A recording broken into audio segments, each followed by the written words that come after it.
ఈ రెండిటికి మధ్యలో జీవితాన్ని గడపాలి. అప్పుడు నీ ఇష్టం. అప్పుడు నువ్వు ఏది కోరుకుంటావో, ఎలా జీవిస్తావో అన్నది నీ బుద్ధిని బట్టి ఉంటుంది.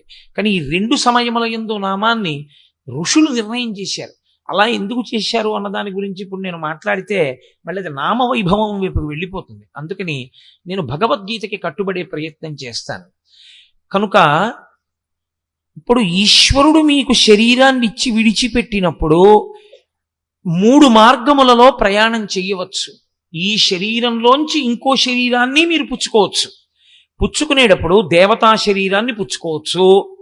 ఈశ్వరుడు ఇస్తాడనకండి, మీరు దేవతా శరీరాన్ని పొందొచ్చు. ఎలా అంటే అన్నీ పుణ్యకర్మలే ఆచరిస్తే చేసిన పాపములను మీరు మళ్ళీ ఈ దేహంతో చేసిన పాపాలని ఈ దేహంతో పోగొట్టుకోవడం.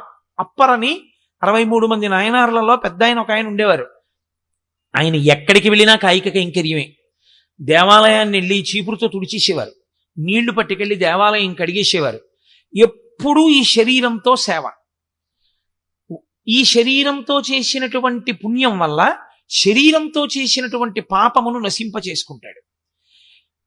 వాక్కుతో చేసినటువంటి పాపాన్ని వాక్కు యందు దోషం రాకుండా జాగ్రత్త పడతాడు. అందుకే మాట గురించి ఉపనిషత్ అంత జాగ్రత్తగా మాట్లాడుతుంది. సత్యం బ్రూయాత్ ప్రియం బ్రూయాత్ న బ్రూయాత్ సత్యమప్రియం ప్రియంచనానృతం బ్రూయాత్ అన్ని మాటలు చెప్తుంది మాటల గురించి.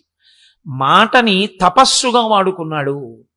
ఇప్పుడు మాటల చేత చేసినటువంటి దోషాన్ని పోగొట్టుకుంటాడు.